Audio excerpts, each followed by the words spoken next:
here today and we're going to teach you how to make a porcelain bowl. What we have here is porcelain, a board, 2 wooden slats that are 1/4 of an inch thick, and a rolling pin. Also, I have my tools that I will need. I have a stylus,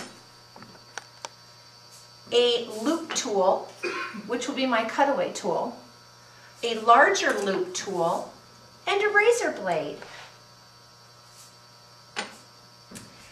I want to show you one of the bowls that I made. This is my bowl, and I made it into a lizard. I built the bowl over a mold. And then what I did was, when it was on top of the mold, I added additives from my feet. 1, 2, 3, 4. And I used the loop tool to remove some clay in each center of the foot. Then I added on additives of a tail and a head. And do you notice how I curled it in towards the body? That way there's not ends that will snap off and break later on. I want this to last for a long time, and so I don't like little pieces that are little extra things that are sticking out that will knock off later. And I splashed it. I glazed it carefully and then I splashed some brown on top of the green. So I'm going to teach you today how to use a mold.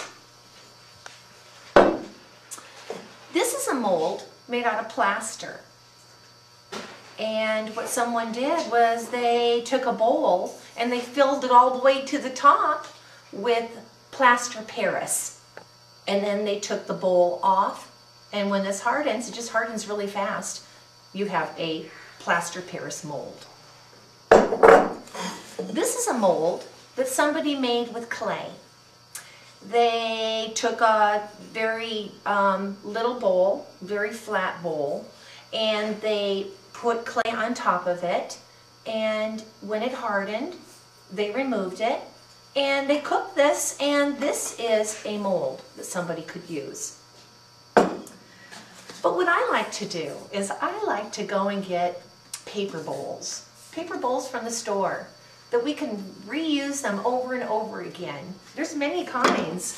There's bowls that are more flimsy like this, real paperish, a lot of paper in this. And then there's this kind that's really pressed, really hard. This is paper also, but it's really condensed paper, and it's stiff. And I like this one the best. So what you do, the first thing you do is you get your mold, and I'm going to use this. You put it in a bag, a plastic bag, and you tuck in all of your edges underneath. And you place it down and to the side, and it's ready. What I'm going to do is I'm going to show you how to use wooden slats and a rolling pin, and I'm going to roll out a slab to the thickness of 1/4 of an inch.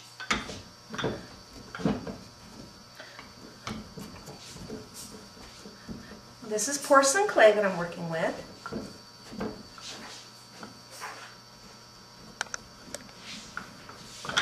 You notice that I roll it from side to side over this way because I want it to get wider. If I just kept rolling this way and this way, I'd end up with a long piece, but I don't want to do that. Keep doing this and widen it. Flip it over from time to time, because the other side is ugly and we want that to look nice too. So we roll it out. Okay, now I'm getting to the point where it's almost 1/4 of an inch thick, and I don't want to start rolling it this way any longer. Now I need to make sure this end of my rolling pin hits a slat, and this end of my rolling pin hits a slat.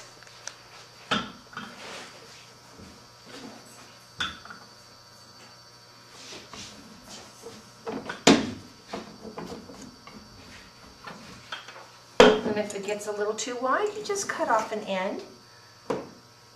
like this and move it inward until I can make sure that I hit that slat and I hit this slat.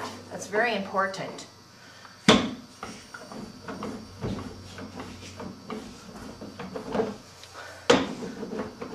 Okay, I can hear it hitting the slats now, so I know that this is 1/4 of an inch thick.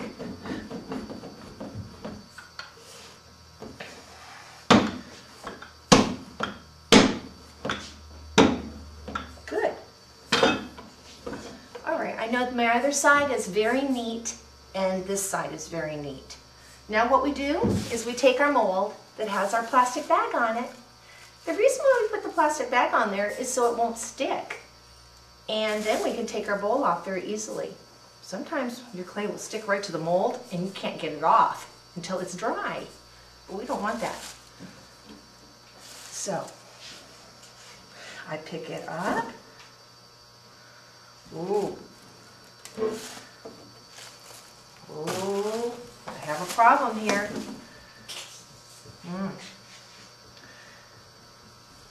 So much moisture on this clay. This is really good soft clay, this porcelain. That it kind of stuck to that board. No problem. What I do is I just put a little clay right on here. A little moisture.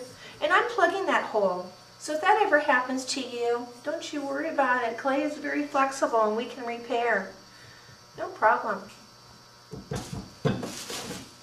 Let me roll it again. Right there.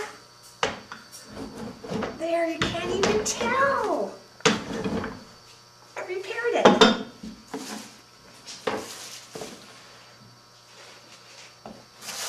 And we drape it over the bowl. Push down gently. We don't want any fingerprints. Nice and gentle. All the way around our mold. See how soft I'm doing it? I'm not pushing in my fingers so I see fingerprints all over it. Very softly. Then what we do is we want to hit the board with our needle tool. You can do this with a razor blade or you can do this with a needle. And you're going to trim around against the board and get rid of all this extra clay. Okay?